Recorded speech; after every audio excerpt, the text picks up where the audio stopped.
Welcome to the video series on getting started with Sydnee. In this video, we'll walk through what's actually inside your client portal. Your portal is made up of a few core modules, and once you understand these, everything else starts to click. So let's start with the dashboard. The dashboard is the first thing your clients see when they log in. It's split into two sides. On the left, you've got customizable widgets, and on the right, more structured information. Now, inside the dashboard, there are a few key widgets. The progress overview shows how things are moving across tasks, so clients can quickly see what's in progress and what's done. You may notice the names of my widgets are slightly different than what I'm describing, and that's because I already changed my widget names in settings, and you can do this too, under Admin and Widget Settings. Here you can also set a default widget order, names, and globally enable or disable ones you don't use. Active services show what you're currently working on with your client, alongside any details that you've added. There's also a view of open tasks, so whoever's logged in can immediately see what's assigned to them. The Memo Pad is where you can drop updates, notes, or messages, and it's not just text. You can embed things like videos, Figma links, or anything else you want to share. You can even set a default Memo Pad in the admin settings, so you don't need to set it up for every new client. And then you've got starred images and files, which show important content right on the dashboard. Next is tasks. This is your built-in project manager. You can break work into sections, and those sections connect back to the progress bars on the dashboard. Inside tasks, you can add due dates with start and end date ranges, including times, comments, and attachments.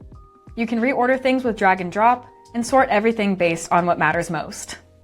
You can also set tasks as private for you and your team, or shared so your clients can collaborate with you. Then there's files. This is where everything lives, all your documents, images, and deliverables. You can organize things into folders, control who has access to what, and star anything important so it shows up right on your dashboard. One of the best parts about files is your ability to add comments, either as a general channel, or you can add a pin and comment directly on the photo on a certain area. And one of my personal favorite features in files is versions. So here, if you're working with a client on deliverables that require multiple revisions, you can upload new versions and comment on each version so you can see a clear chain of history and progress on one specific file. You can also share files using branded links, so it feels like your own branded version of Google Drive. Next is Services Showcase. This is where you highlight what you offer. You add your services once and then choose which ones are active for each client. Active services show up right on the dashboard, and if something isn't active yet, clients can request it, which sends you an email and creates a task to follow up. You can also link out to things like reporting dashboards or trackers. So it's not just informational. It quietly reinforces your value and opens the door for more work. Then there's live chat. Clients see it as a simple chat bubble inside their portal. On your side, it works more like a Slack-style inbox. Custom channels and direct messages will be coming soon, maybe by the time you're watching this. Everything is organized by client, so conversations stay in context. And with notifications and pinned chats, it's easy to stay on top of what matters.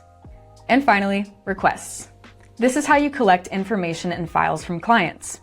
You can build a form that walks your client through uploading files, collecting specific information, and even signing off at the end.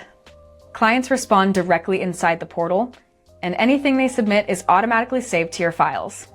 You can also keep requests private when needed, and on higher plans, add things like conditional logic or enhanced encryption fields. So instead of chasing after information, you have a clear, trackable way to collect everything you need. So that's what's inside your portal. Each module has its own role, but together, they keep your work, communication, and files connected. And once you start using it this way, it becomes a whole lot easier to stay organized and keep things moving forward.